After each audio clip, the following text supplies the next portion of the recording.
गुरुर्ब्रह्मा गुरुर्विष्णु गुरुर्देवो महेश्वराय गुरुर्साक्षात् परब्रह्म तस्मै श्री गुरवे नमः। दंडोत वंदन अनेक बार सर्व कला समरथ डोलन तेरा खो प्रभु नानक दे कर हथ। सब संतन को बंदगी और कोटि कोट प्रणाम। कीट न जाने भृंग को गुर कर ले आप समान, गुर कर ले आप समान। कृपया ध्यान और एकाग्रता से सत्संग सुनो। गुरु ब्रह्मा है,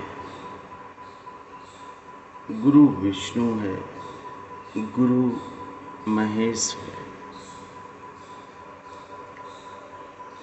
सत्संग जगत में ब्रह्मा से मतलब इस जगत के उत्पन्न करने वाले से नहीं है। हो भी सकता है, जिसे इस बात को मानना है उनकी इच्छा है। उत्पन्न करने का मतलब केवल इस शरीर को उत्पन्न करना ही नहीं है। जब हम इस देह को धारण करते हैं तब हमें जन्म की बात समझाई जाती है। इस दिन हमारा जन्म हुआ, उस दिन को जन्मदिन के लिए मनाया जाता है। पैदाइश के दो तरीके हैं। सत्संग का जन्म जिस दिन हम गुरु की शरण में गए, उनसे दीक्षा ली, उस दिन को पैदाइश का दिन मनाया जाता है। एक जन्म हुआ था माँ के गर्भ से, शरीर धारण किया। दूसरा जन्म हुआ गुरु के घर में, वहां पर नाम चढ़ गया। इसलिए पुराने शास्त्रों में गुरुमुखी को द्विज कहते थे, दूसरा जन्म लेने वाला। दूसरा जन्म उसका होता है जो अपने आप को मुक्ति, गुरु भक्ति और अपने साधना के लिए समर्पित करता है। जिसने दीक्षा ली है उसे ये पता है कि मेरा कोई है जो सरपरस्त है, मेरे सर पर हाथ है उसका। उस जगह पर जहाँ पर गुरु चरण है उसे पता है मेरे लिए वो है। गुरु के घर में उत्पन्न होने का मतलब ये है कि जैसे ही हम गुरु के घर में उत्पन्न हुए तो हमारा ऐसा जन्म हो गया, ऐसी दीक्षा हो गई जिसे हम बार बार दोहराने की जरूरत नहीं है। एक जन्म ऐसा कि बार बार जन्म ना हो, बार बार जन्म जन्मांतर इस देह या अन्य देह को धारण करने की जरूरत ना पड़े। गुरु के घर में इस जन्मदिन को, इस पैदाइश को गुरु ने ही उत्पन्न किया है। इस संसार में इस 84 से, इस भवसागर से, इस माया से निकालने की शक्ति केवल गुरु में है। इसलिए गुरुमुखी के लिए, सत्संगी के लिए गुरु ही ब्रह्मा है। गुरुर विष्णु,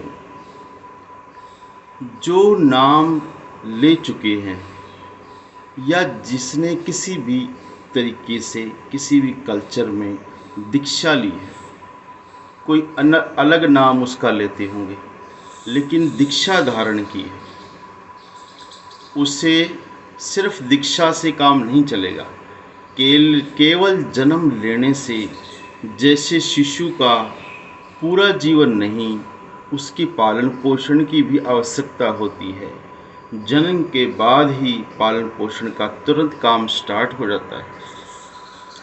गुरु पालन पोषण करते हैं, गुरु अपने शिष्य को, शिष्य मतलब कि अपनी प्यारी सुरत को, अपने हंस को कछुए की तरह सेते रहते हैं।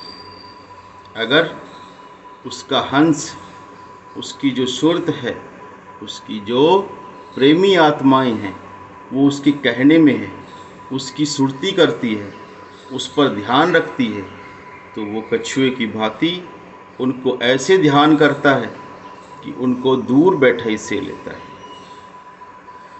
ये उदाहरण और भी अच्छा है कि जितने भी उसको हंस याद रहेंगे, याद वो रहेंगे जो खुद चाहते हैं अपने घर जाना, अपने घर वापस जाना, जहाँ वो कछुआ है। उतनों की ध्यान सुरती मिली होती है और वो उतने ही बच जाते हैं। अगर उसमें से किसी ने भी इस बात को स्किप कर दिया और वो कछुए के ध्यान से हट गया, तो वो नहीं बचेगा, वो बचेगा नहीं, उसको जाना पड़ेगा। ये बात भी कही जाती है कि गुरु धारण करने के बाद नरक में नहीं जाता। ये सत्य है कि नरक में नहीं जाएगा, लेकिन जीवन तो धारण करना पड़ेगा, दोबारा जन्म तो लेना पड़ेगा, क्योंकि गुरु को ही खुद मनुष्य जन्म धारण करके ही और भक्ति करके ही मुक्ति मिली है, और या उस रास्ते पे चल के मिली है। तो किसी और जन्म में या बिना कुछ किए या इस जीवन में अध्यात्म को, रूहानियत को और गुरु भक्ति को अपनाए बिना कुछ नहीं मिलता। तो इसलिए करना परम आवश्यक है। इस तरह से गुरु जो है अपने प्यारे शिष्य को, हंस को, अपने या अपने किसी सेवक से किसी भी तरह से वो अपने ही रूप को अलग अलग जगह प्रकट करके अपने सेवादार को, अपने सत्संगी को, अपने हंस को सेते रहते हैं, उसका पोषण करते रहते हैं। उसकी पोषण में जो चीज़ की ज़रूरत होती है वो उसका होता रहता है। लगभग सत्संगी, लगभग साधक यहाँ पर गिर जाते हैं।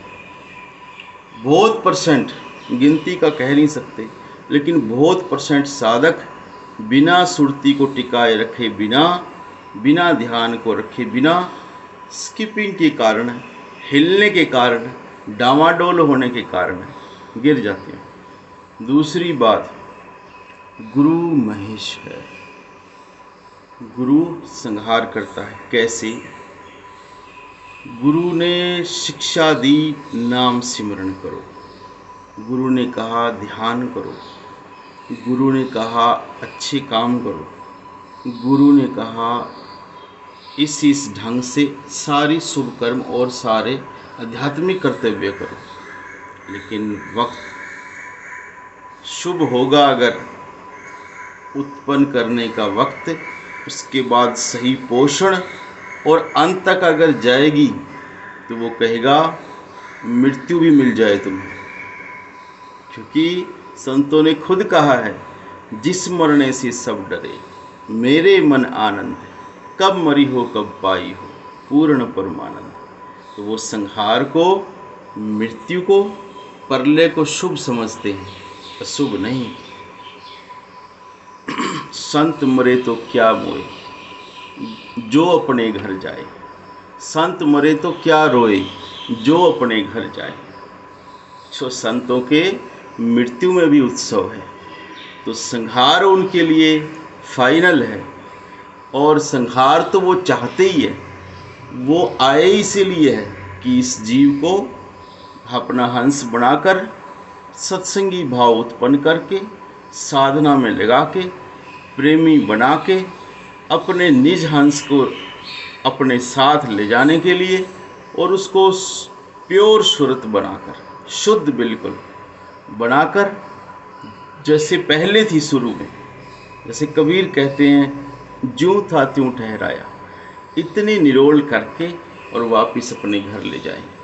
इसी को परलय कहते हैं, इसी को संहार कहते हैं, क्योंकि उसका संसार खत्म हो गया, उसके जन्म मरण खत्म हो गए, उसका कर्म बंधन खत्म हो गया, उसके लिए इस जगत का संस्कार ही बिल्कुल जड़ से खत्म हो गया।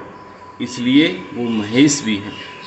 वो महेश इसलिए है कि आपकी सारी की सारी कमियों को निकाल कर सब चीज़ खत्म करके और वो आपको पूर्ण स्थिति में पहुंचा देती है। जन्म से लेकर, पोषण से लेकर और पूर्ण स्थिति तक गुरु साथ हैं।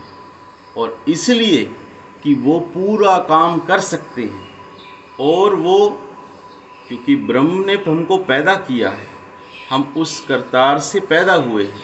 लेकिन वो गुरु को सहजोबाई क्या कहती है कि उस परमात्मा ने तो हमको जन्म दिया और इस 84 में डाल दिया। उस परमात्मा ने हमको शरीर दिया और शरीर का बंधन पड़ गया। उस परमात्मा ने हमको परिवार, रिश्ते, क्या क्या दिया, काम, क्रोध, लोभ, अहंकार इसमें डाल दिए, क्या क्या हो गया।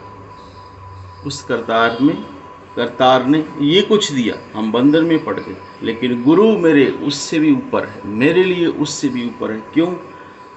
क्योंकि वो इन सब बंधनों को तुड़ाकर, सब तरह से हटाकर, सब तरह से झाड़ पोंछ कर, साफ सुथरा करके, पोषण करके और उस पूर्ण स्थिति तक, उस परम आनंद तक पहुंचा देते हैं। इसलिए मेरे गुरु ब्रह्म ही नहीं, पार ब्रह्म है।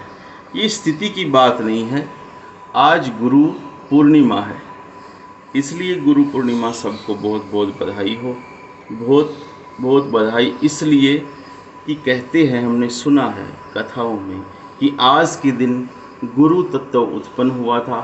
पहली बार गुरु बनने की जो प्रथा है, जो रिवाज है, वो शुरू हुआ था और पहली बार गुरु बने थे। और शिष्य गुरु का जो संबंध है वो आज के दिन स्टार्ट हुआ था। और वशिष्ठ जी का भी, व्यास जी का भी इससे बहुत बड़ा ताल्लुक़ है। व्यास जी भी, व्यास गद्दी या व्यास गुरु दिवस आज मनाया जाता है। तो बहुत बहुत धन्यवाद इन सब डे को, सब दिनों को समझते हुए, मनाते हुए। और आपको सब बातों में गुरु को याद रखना चाहिए, क्योंकि वो हमारे लिए पार ब्रह्म है, शरीर नहीं। बहुत बहुत धन्यवाद। साथ साथ।